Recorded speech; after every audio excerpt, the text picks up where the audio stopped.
No vídeo anterior a gente modificou o firmware do teclado usando o QMK Configurator. Nesse screencast vamos ver como instalar o QMK diretamente a partir do código fonte. Em primeiro lugar, você vai ter que baixar o fonte do QMK. Pode baixar um zip ou então clonar o repositório do GitHub. Você também vai precisar de algumas ferramentas de desenvolvimento. O Toolchain é o compilador C. Quase todos os teclados de firmware abertos são baseados em Arduino, entre aspas, ou seja, no microcontrolador AVR de 8 bits. O compilador está disponível no site do fabricante. No Mac e no Linux tem jeito mais fácil que instalar daqui. Então no meu computador aqui já está instalado. Também é preciso instalar ferramentas para flechar o firmware no teclado. Cada modelo de teclado usa uma ferramenta diferente. Geralmente vai ser uma dessas três, ou o DFU Programmer, ou o Teensy, ou o AVR Dude. Mas se eu tiver o Arduino instalado na minha máquina, preciso instalar mais esse monte de ferramenta? Precisa. É que a gente costuma chamar qualquer microcontrolador AVR de Arduino, mas isso a rigor está errado. Arduino é uma plataforma, ela é baseada em C++, ela abstrai o hardware, ela suporta um monte de tipos diferentes de microcontrolador. O QMK ele é escrito para AVR, em C puro, e inclusive ele usa alguns idiomas específicos do AVR. Se você fuçar dentro do ambiente do Arduino, você até encontra um compilador AVR escondido lá dentro, mas não adianta tentar reaproveitar, é melhor instalar em separado como se fosse uma outra coisa. Existe um firmware de teclado baseado em Python, que é esse projeto aqui, o KMK.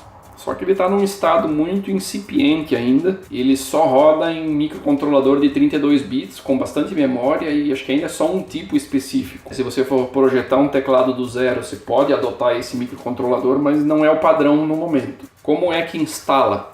Vamos dizer que eu simplesmente quero pegar o fonte e instalar, não quero mexer em nada do fonte. Vamos fazer make, por exemplo, no caso do GH60 é Satan, mapa de teclado default,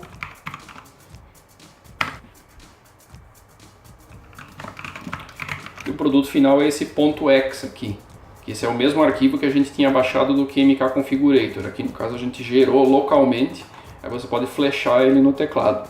Você pode flechar usando o próprio make aqui, mas o DFU, você coloca já como é que vai ser o método de flechar. Olha, ele já está esperando para flechar. Bom, aqui tem um detalhe que é importante a gente distinguir a nomenclatura. O layout do teclado é uma coisa física.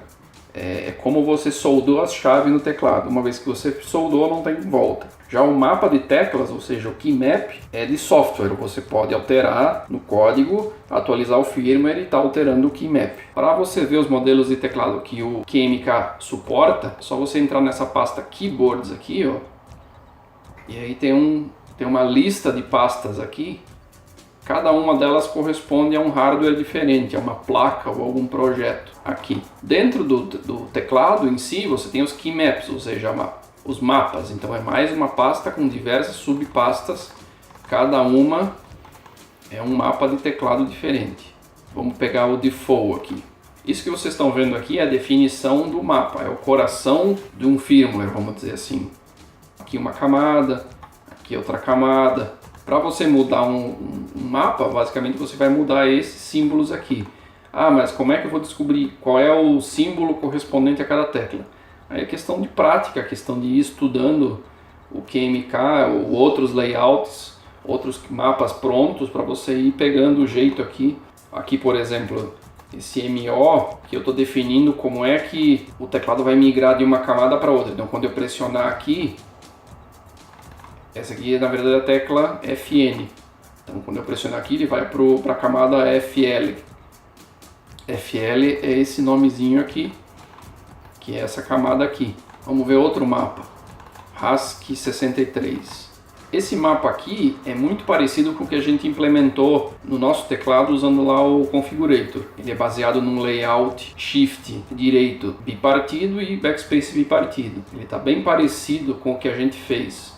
Para montar seu próprio mapa de teclado, a forma mais fácil é você partir de um mapa pronto, o mais próximo possível do que você quer, e alterar o necessário. Então, por exemplo, se eu fosse fazer meu firmware, eu ia me basear nesse RASC 63 aqui, ele está muito próximo do que eu quero, e alterar o que queria mudar. Agora vamos ver um teclado que eu configurei do zero, ou seja, eu especifiquei desde o hardware até o mapa, que é esse 4x5 aqui. De onde é que veio esse teclado 4x5? Eu comprei esse kit de teclado no AliExpress. Eu achei que fosse um teclado de firmware aberto, só que não é. Aí o que eu fiz? Cortei um pedaço da placa, soldei algumas chaves que eu tinha aqui sobrando, liguei a matriz do teclado diretamente nos pinos de I/O do Arduino, montei. Ficou meio tosco, mas funcionou, incrivelmente funcionou. Agora vou ver como é que ficou o firmware que eu instalei nesse Arduino. Como esse 4x5 é um firmware meu, ele não está no fonte do QMK, ele está num fork meu, que eu mantenho no meu GitHub. Então vamos começar pelo config.h. Esse config.h é onde você vai configurar alguns aspectos gerais do teclado. Por exemplo, aqui você define como é que é a descrição USB dele, como é que o computador vai enxergar. Então tem Vendor ID, Product ID. Aqui você especifica o tamanho da matriz elétrica. Então no caso do meu ele tem 5 linhas e 4 colunas. Eu especifico a direção dos diodos. Aqui eu coloquei os pinos de I/O do Arduino que eu soldei lá na placa. Aqueles fiozinhos coloridos que vocês viram antes. 5 fios. 5 pinos para as linhas, 4 pinos para as colunas. Detalhe importante, o código dos pinos de I/O aqui segue a convenção do AVR, não do Arduino. No Arduino a gente usa números, pino 13, pino 12, pino 1, pino 2. Aqui é B1, B2, B3, B4, F1, F2, F3, F4. Como eu usei uma plaquinha Teensy como controlador, os códigos dos pinos já estão nesse padrão AVR rotulados na placa. Aí ficou fácil, foi só copiar. Infelizmente a maioria das plaquinhas segue o padrão Arduino. Você vai ter que procurar a documentação da plaquinha para descobrir, pino 12 Arduino dessa placa corresponde ao pino FX, F2 do AVR, por exemplo. Aqui embaixo tem mais um bocado de boilerplate, de burocracia, que eu não mexi nada, esse 4x5.h. Aqui sim, aqui eu defino o layout do teclado, ou seja, layout elétrico, layout de hardware. Essas posições que eu coloquei como no aqui são as posições mortas, ou seja, não tem chave nesse cruzamento de linha e coluna. Se a tua placa suportar diversos layouts físicos diferentes, que é o caso da Satan, esse é o ponto H do Satan. Então você tem uma macro que é o layout genérico e tem inúmeras outras macros aqui, que são os layouts específicos. ANSI, ISO, com shift bipartido, entendeu? Para cada layout físico possível, você vai definir uma macro aqui, se precisar. Então pode gerar aí uma explosão combinatorial, mas enfim, é assim que funciona. Então, voltando para o nosso projetinho aqui. Bom, a gente viu a definição do layout, agora a gente vai ver a definição do mapa. Os mapas são definidos dentro dessa pasta Keymaps aqui. A gente só tem um mapa, que por convenção é definido como default. Mas, geralmente todo teclado, por mais mapas que tenha, sempre tem um default. Dentro de cada mapa, você tem dois arquivos pelo menos. Esse config.h, que no nosso caso aqui é pura burocracia, não tem nada dentro. E o keymap.c. Esse é o coração do nosso firmware, do ponto de vista de usabilidade. A minha primeira camada é, como dá para ver, um bloco numérico, a segunda camada é um bloco de navegação, a terceira camada tem esse B e C que na verdade vira código Morse. Aqui a gente definiu como é que troca de uma camada para outra, então o que seria a tecla mais do bloco numérico, a gente colocou esse TO1 aqui, quer dizer o que? Quando eu pressionar essa tecla, vai para outra camada. Aqui para baixo tem umas burocracias que eu não mexi nada, mantive exatamente como veio do outro projeto. Precisa ter, mas não precisa mexer. Aí vamos para esse 4v5.c aqui. Isso aqui seria o ponto de entrada da execução do firmware. Se o mapa é o coração da usabilidade, aqui é o coração do programa em si. Então tem duas funções aqui que sempre tem que ter, mas elas não precisam ter nada dentro. A primeira, essa matrix init aqui. O que ela faz? Ela é executada uma vez. E essa outra função, matrix scan KB, ela é executada inúmeras vezes. Cada vez que ele escanear a matriz do teclado, ele vai executar essa função. A gente aproveitou esses ganchos aqui para configurar um LED RGB que a gente colocou no teclado. Aqui eu configurei as portas de I/O B2, B3 e B4 como sendo de output.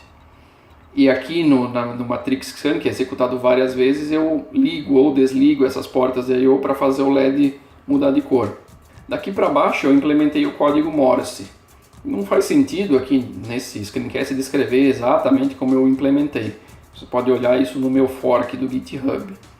Faz sentido aqui só mostrar os ganchos, onde é que eu interferi no funcionamento do QMK para chegar no resultado que eu queria. Então, por exemplo, tem essa função aqui, Layer State Set User. O que ela faz? Quando eu troco de camada no teclado, ele executa essa função. Então, o que eu coloquei aqui a mais? Eu mudo a cor, eu usei essa oportunidade para mudar a cor do meu LED. Essa outra função aqui, Process Record KB.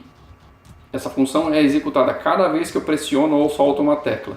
Aqui é que eu capturo algumas teclas para implementar o código Morse. Quando não se trata de código Morse, eu simplesmente passo reto. Eu executo essa função Process Record User, que joga o processamento lá para dentro do QMK de volta. E finalmente esse rules.mk. Isso aqui é um arquivo auxiliar do make. Ele especifica como construir o firmware. Então aqui eu especifico qual é o chip do controlador, frequência, arquitetura. Normalmente você vai pegar um outro projeto cujo chip seja o mesmo e copiar. Tem um monte de detalhes aqui que é melhor copiar do que tentar adivinhar. Aqui também tem inúmeras opções para você ligar ou desligar certos recursos ou famílias de recursos. Isso está aqui porque cada recurso desse tem um impacto relativamente grande no tamanho do firmware. Então, se o teu chip tem pouca memória, você pode ter que desligar alguma coisa para teu firmware caber dentro do chip. Daria para escrever um livro tentando descrever o que cada uma dessas opções faz. Você vê que tem suporte até a MIDI, áudio, Bluetooth, tem muita coisa dentro do QMK. Para compilar esse firmware, a gente faz da mesma forma que a gente tinha feito o teste antes. Aqui vai ser 4 vezes 5. E como eu usei o controlador Teensy, eu vou flechar usando o Teensy, a ferramenta do Teensy.